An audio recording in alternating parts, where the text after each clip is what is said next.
The non-structural indicators are usually available documents in the hospital file. That is a requirement. Next slide. And this includes also safety of the following: roofing, ceilings, doors, and entrances. So basically, the non-structural is a big area. No? The structural is basically on the beams and the big beams support. But non-structural covers almost the 90%. So all of these are all non-structural indicators. Next slide. All of these: water supply, medical gases, emergency exit, all these things. Okay, next slide. So, but the functional side is the most important that I would say.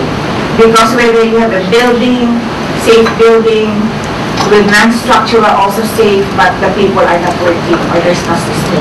But the functional covers site and accessibility, internal circulation, equipment and supplies, very important policies, guidelines, procedures, and protocols in the hospital. Next slide.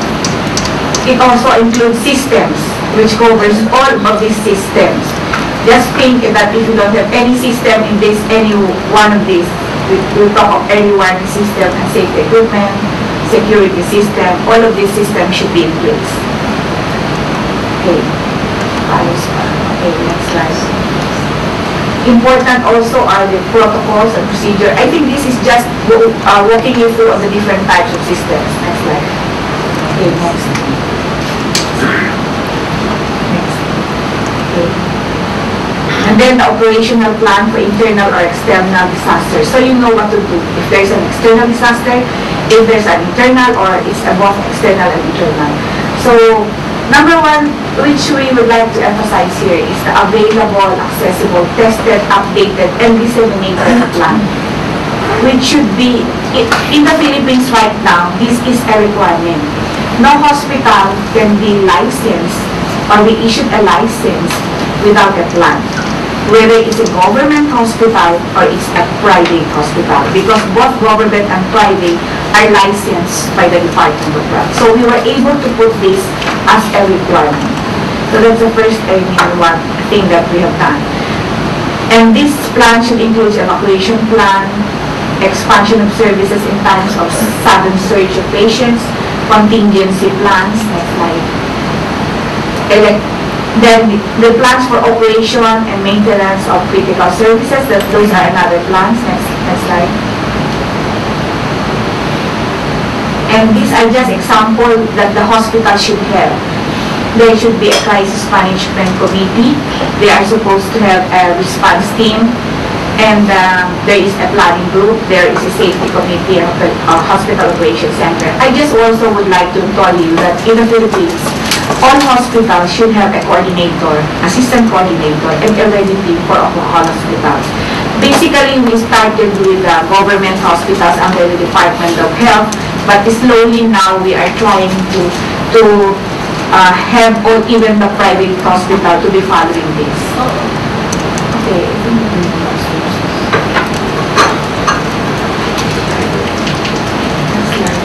So, capability building of personnel. This is a policy in the Department of Health. 100% of health workers are supposed to be trained in BLS. So, we are pushing for this, and this has been in place since 2004. So, this is mandatory. This is a policy signed by the Secretary of Health.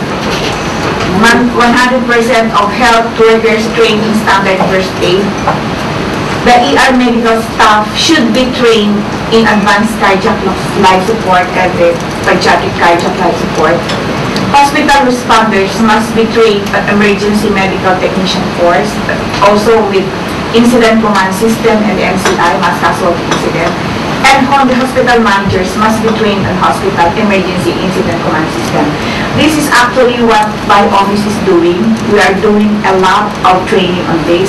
And added to this is a course that we are working with other agencies like Dr. Erbosa and Nepal, which is the HOPE, which we have now adopted in the Philippines, and we are now calling it HEART.